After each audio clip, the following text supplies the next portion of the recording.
3 bölüm. Süleyman Иерусалимде Мория тоосунда теңир уюн кура баштады. Сулайман Иерусалимде Мория тоосунда теңир уюн кура баштады.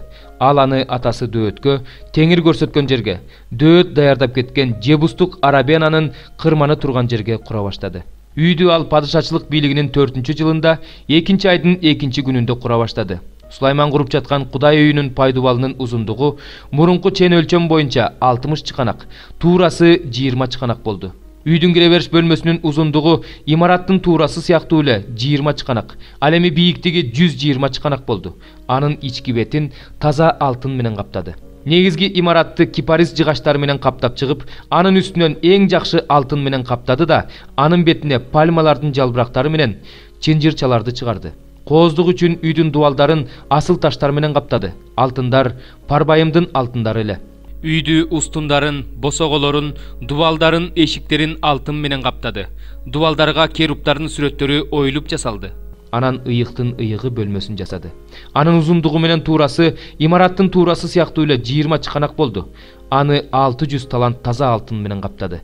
Мыктардын салмагы 50 шекел алтын болду. Ошондой эле үстүнкү бөлмөлөрдү да алтын менен каптады. Ыйыктын ыйыгы бөлмөсүнө 2 керупту оюп жасап, аларды да алтын менен каптады. Керуптардын канаттарынын узундугу 20 чыканак болду. 5 чыканак болгон бир канаты үйдүн дубалына жетип, 5 чыканак болгон экинчи канаты экинчи периштенин канаты менен тийишип турду. Ошондой эле экинчи керуптун 5 чыканак канаты да дубалга жетип, 5 чыканак экинчи канаты экинчи керуптун канаты менен тийишип турду. Бул керуптардын канаттары 20 чыканакка жайылып турду. Буттары менен турган алардын жүздөрү ичкери карап турду. Жакут, ачык кызыл, кочкул кызыл түстүү кездемелерден жана зыгыр кездемеден көшөгө жасап, анын бетине керуптарды түшүрдү. Ибадаткананын алдына узундугу 35 чыканак келген 2 мамы орнотту. Ар бир мамынын үстүнкү бөлүгүнүн узундугу 5 чыканак эле. Ыйык жайдыкындай чынжырчаларды жасап, аларды мамылардын баш жагына койду. 100 анар жемишин жасап, чынжырчалардын үстүнө койду. Мамыларды ибадаткананын алдына бирин оң жагына, экинчисин сол жагына орнотуп, оң жагындагысын Жахин, сол жагындагысын Буз деп атады.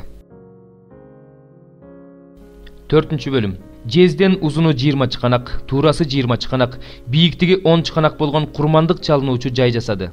Жезден бир четинен экинчи четине чейин 10 чыканак, тереңдиги 5 чыканак болгон чоң тегерек чара жасады. Чараны тегерете 30 чыканак чынжыр менен курчады. Чаранын астында тегерете бардык тарабында жезден куюлган өгүздөр турган. Чараны тегерете 10 чыканак чара менен кошо куюлган 2 катар өгүздөр турган. 3 түндүктү, 3 батышты, 3 түштүктү, 3 чыгышты караган 12 өгүздүн үстүндө чара турду. Өгүздөрдүн арты чаранын астына кирип турду. Ал чаранын калыңдыгы алакандын жазысындай эле, жээктери чөйчөктүн четиндей ачылган лилияга окшош жасалды. Анын сыйымдуулугу 3000 бат. Бүтүндөй өртөлүүчү курмандыктардын өрттөөгө даярдалган бөлүктөрүн жууш үчүн 10 жез жуунгуч жасап, 5-өөнү оң тарапка, 5-өөнү сол тарапка койду. Чоң чараны болсо ыйык кызмат кылуучулар жуунуш үчүн жасады. Анан долбоордун негизинде 10 алтын чырактан жасап, 5-өөнү ибадаткананын оң тарабына, 5-өөнү сол тарабына койду.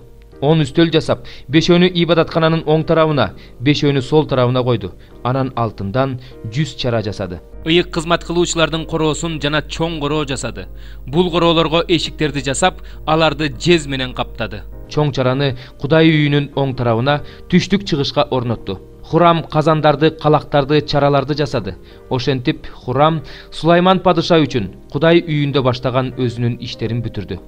Ал 2 мамы, мамылардын башын курчаган 2 таажы, мамынын башын курчаган 2 таажы үчүн 2 тор жасады. Ар бир торго 2 катардан 400 анар жасап, мамылардын үстүндөгү таажларды жапты.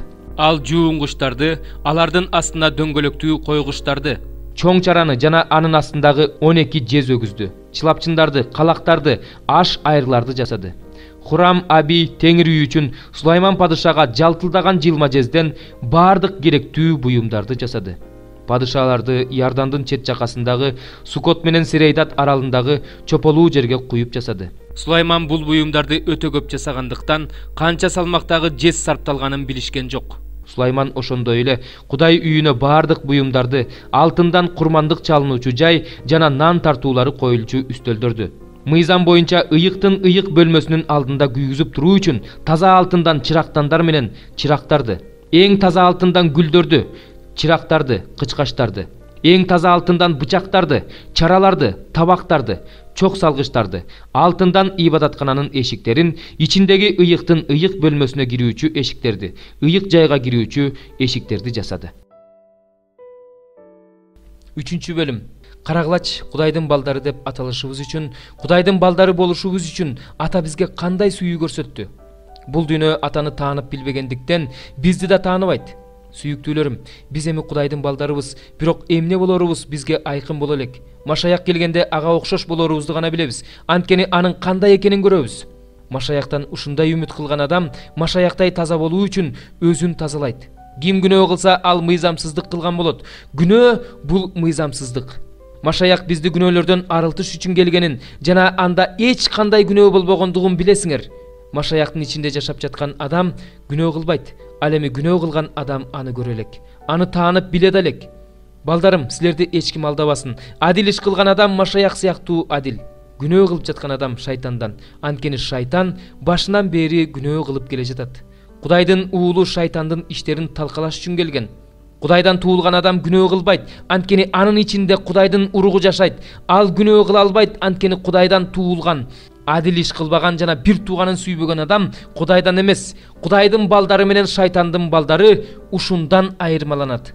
Анткени силер башынан бери угуп келе жаткан кабар бул. Бири-бирибизди сүйөлү. Амал көйдөн болгон өз бир тууганын өлтүргөн Кабылдай болбогула. Кабыл өз бир тууганын эмне үчүн өлтүрдү эле? Анын иштери жаман, ал эми бир тууганынын иштери туура болчу. Бир туугандарым, эгерде бул дүйнө силерди жек көрүп жатса, таң калбагыла. Өлүмдөн өмүргө өткөнүңүздү биз билебиз. Анткени бир туугандарыбызды сүйөбүз. Бир тууганын сүйбөгөн адам өлүмдүн бийлиги астында. Бир тууганын жек көргөн адам киши өлтүрүүчү адам өзүндө бар болуп турган түбөлүк өмүргө ээ эмес экендигин силер билесиңер. Ал биз үчүн өз жанын бергендиктен сүйүүнүн кандай болоорун билдик. Ошондуктан биз да бир туугандарыбыз үчүн өз жаныбызды беришибиз керек.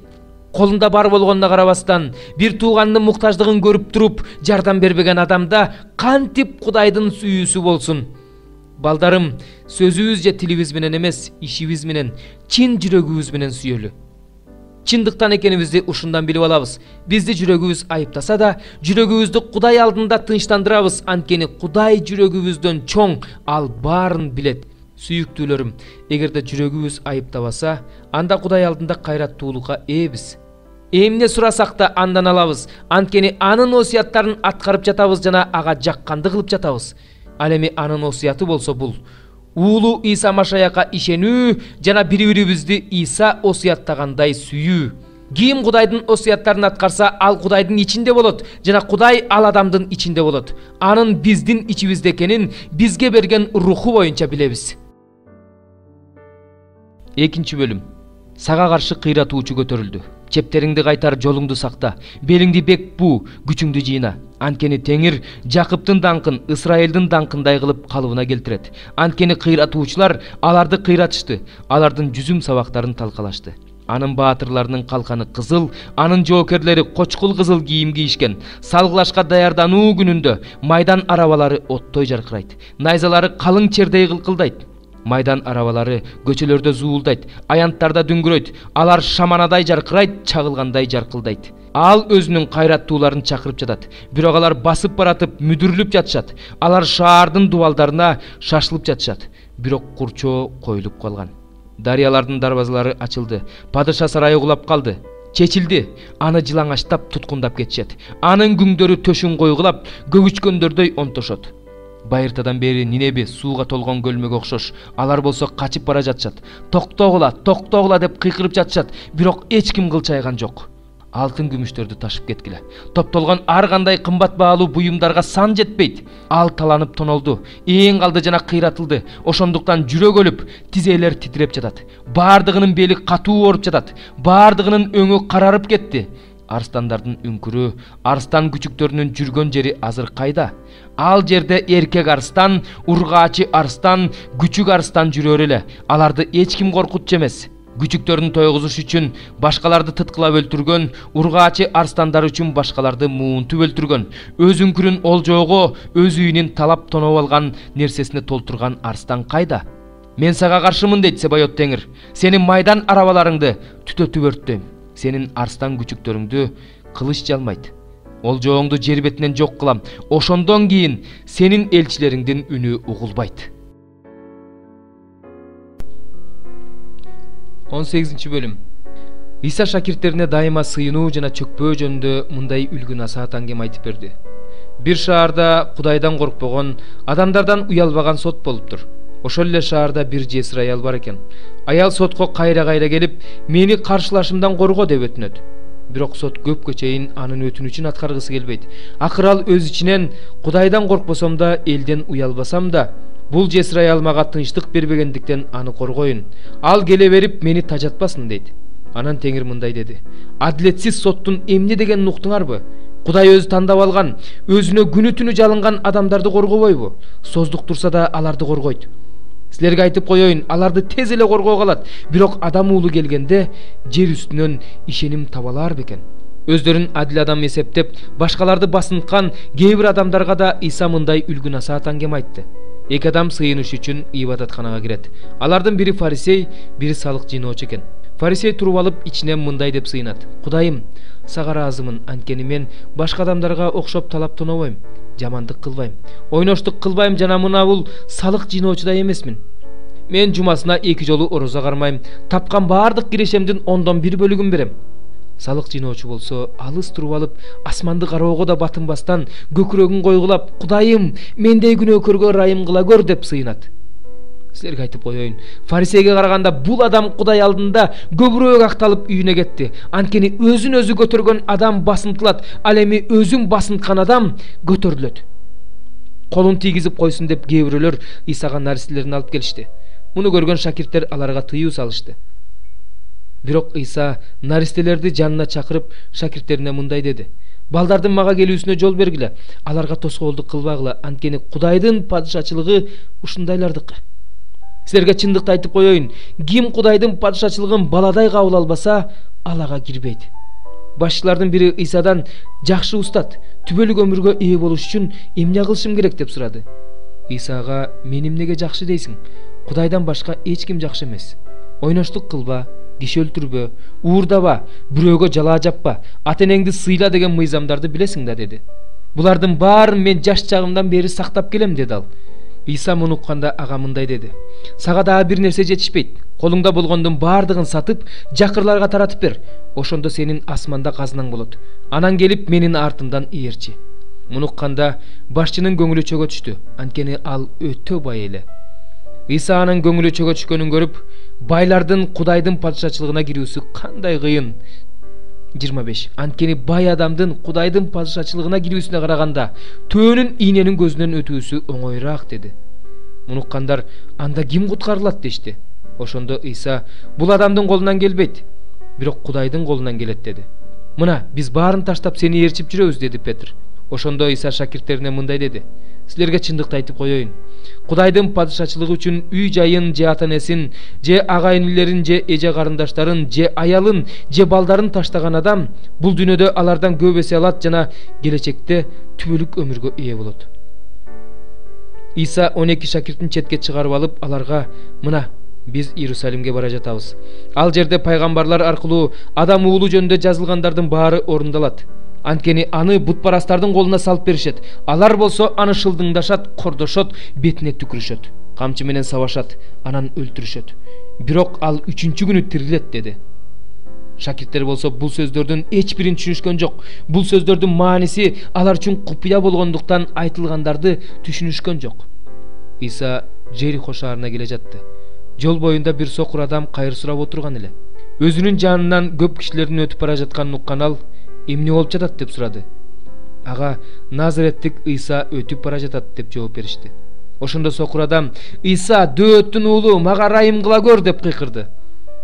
Алдыда келе жаткандар анын унчукпай калуусун талап кылышты. Бирок ал: Дөөттүн уулу, мага ырайым кылчы деп мурункудан да катуу кыйкырды. Иса токтоп, аны өзүнө алып келүүнү буйруду. Сокур адам жакын келгенде Иса андан: Менин эмне кылышымды каалайсың деп сурады. Ал ага: Теңир, менин көзүм көрсө экен деди. Ошондо Иса ага: Көзүң көрсүн, сени ишенимиң куткарды деди. Ошол замат анын көздөрү көрө баштады. Ал Кудайды даңктап Исаны ээрчип жөнөдү. Муну көргөн бүт эл да Кудайды даңктады.